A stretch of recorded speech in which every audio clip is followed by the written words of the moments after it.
So I'm joined by Tadhg Buckley, Head of Agriculture with AIB.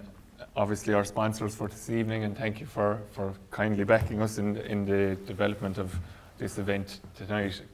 Very different to what we're normally used to. So Tadhg, I suppose we've asked you to just have a brief word with us in relation to the future of dairy farming from the bank's perspective, I suppose, and the future of milk price. Obviously, we've spoken in other fora in the last couple of months about milk price. Came into the year in quite a strong position, looked like things were going to be really buoyant, and then COVID hit. So the impact of COVID in terms of milk price in the short term, we're all aware of it. It took a dip. It's kind of rallied lately. A little bit of a wobble there again in the GDT in the last couple of days. What way are AIB looking at it in terms of the short term and the implications of COVID as well?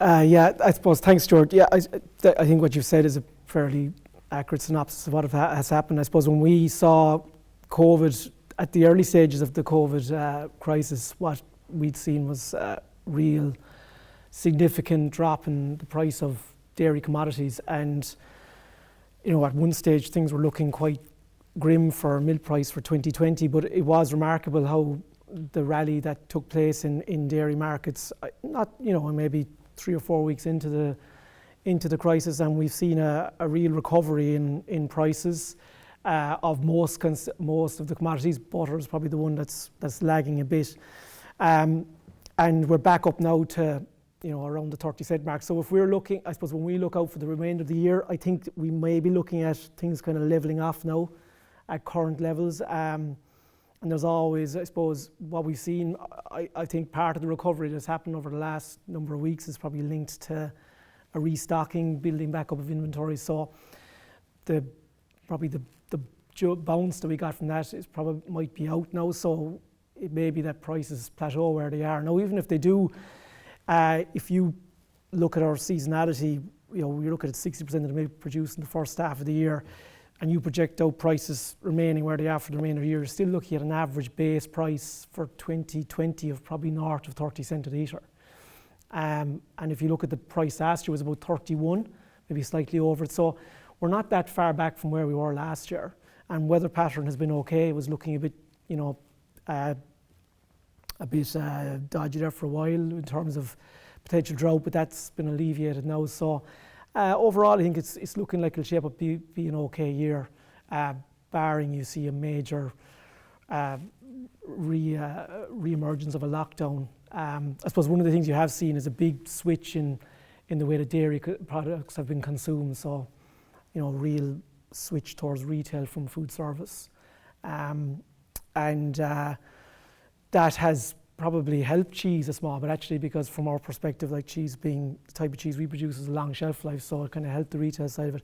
And obviously butter as well on the retail side of it, we'd probably be more maybe more reliant on the retail side of it as Irish dairy industry than maybe food service from the butter point of view. So overall, I think a lot of changes, and it probably will flip back to a certain extent. But, you know, I'd say there are probably some long-term shifts that are going to occur because of COVID and changes in work practices and things like that. Yeah, so even in terms of, I suppose, credit insurance was something that was talked about for the dairy co-ops trying to hold on to products and so forth. Is that going to impact on, we'll say, are they going to have to look at that kind of a scenario over the next number of months in particular, as we potentially see a potential second surge? We won't be speculating on it, but like, is that going to impact on milk price then? We'll say, so so we've gotten our lift now, is that going to temper it in that they're a bit unsure? Yeah, I suppose, like, you know, one thing I would say is that, you know, it's obviously no one knows what's going to happen for the end of the year. You would hope that if there's any re-emergence of restrictions, that they'll be more localised and that they won't have the same impact, because I suppose a lot of the new normal has established itself now.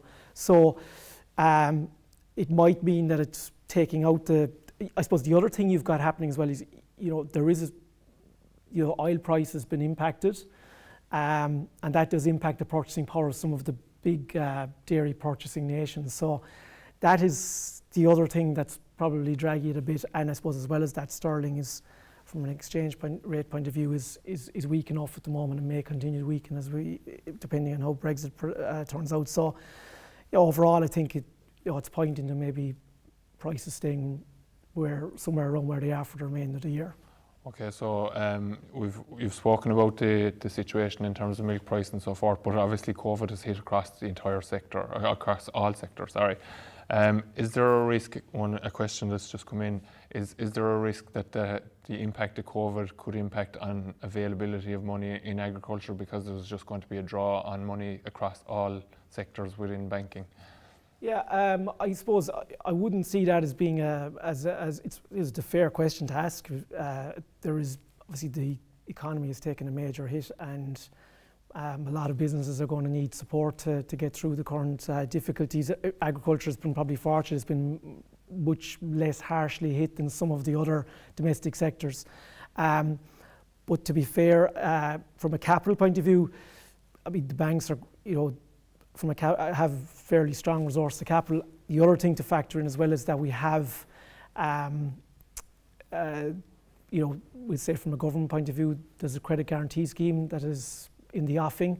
There's also SBCI funding available. So I think those combined with the level of capitals that are there at the moment, so I don't see it being having an impact on agriculture from that perspective. Okay, very good.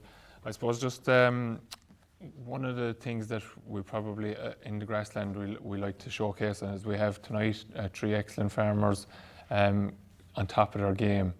From the bank's perspective, what are the key attributes that you see looking at farmers' accounts? The high performer farmers, what do they do that makes them stand out as high performers? Yeah, it's a good question, and I think it's something that when over the years and you're dealing with really good farmers, you'd know it yourself, Stuart, you do tend to see similarities, a lot of them. And I think with the 3 farmers that we had up this evening, I mean, 3 guys top of their game. And if you actually look at the characteristics that David, Henry and Connor share, they've got a good network. So like the Grassland Association, I think is a very good example of that. They have a good network to be able to get information from. They take on the information and they adapt it to their own farm as it applies. So you've got you've got Connor, very different farm from Henry, but they're taking the advice and they're applying it on their farm as it sees it. They're not afraid to try new technology or new practices. Generally are good to listen to a lot of people who will take on. They don't listen necessarily. They listen to the right people, I suppose is a better way of putting it. And they're good. Yeah, exactly. Yeah, and they're generally very good with people as well, which is a very important part of it. Okay, so and the people skills is probably becoming more and more important as scale increases as well. So we'll say the good network is something that you recommend. Is there anything else you recommend to people in terms of getting good working with people, because it's going to be fundamental to operating dairy farm businesses into the future? Yeah, so I think the big thing it was mentioned there, like one of the best, if you're looking at going into a career in dairying or whatever, I think one of the best things you could do is work for someone else for a while, because then you understand how an employee feels in terms of working for someone else's business, because I think that's part sometimes that farmers struggle with, that they see that you're not going to have exactly the same perspective if you're not the owner of the business.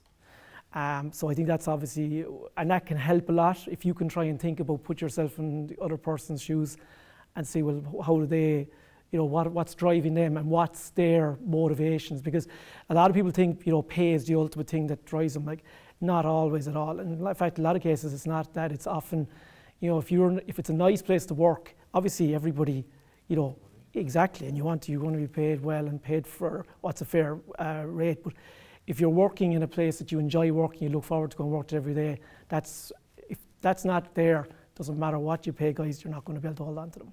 Okay, and finally, I suppose just one line synopsis, the future for dairy farming in Ireland in your eyes. Yeah, I think that we're entering into, what we've come through over the last number of years has been it's been very exciting phase, really remarkable phase, great story that dairy has done.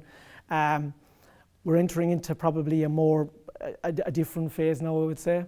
We mentioned sustainability, and I know it kind of probably, in some ways, people kind of eyes glaze over now when they hear sustainability because everybody talks about it, but that's the reality of what we're facing now. And I think that the farmers that are going to prosper are the farmers that the sustainability is going to impact businesses across all aspects. We focus an awful lot on the environmental sustainability. You know, this week is Farm Safety Week. You know, that sustainability is what, I mean, everybody has to be working on a farm. Everybody has to be, you know, make sure that they can stay healthy and they stay from all perspectives. I think that's a very important consideration as well.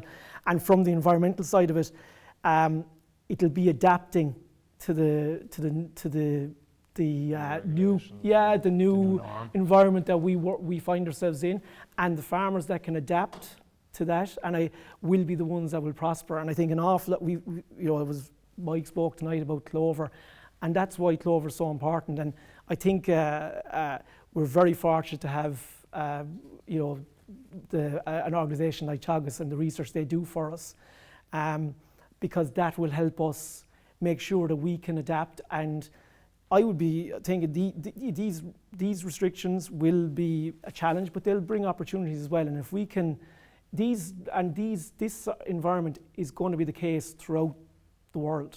We're not going to be the only country that's faced it. New Zealand has similar challenges, you know, in terms of what they face. And once we can understand these challenges and understand how we can look at how we will best deal with them and move forward in a way that meets all the commitments that we need to meet, I think that there's no reason why we can't look forward to a bright future.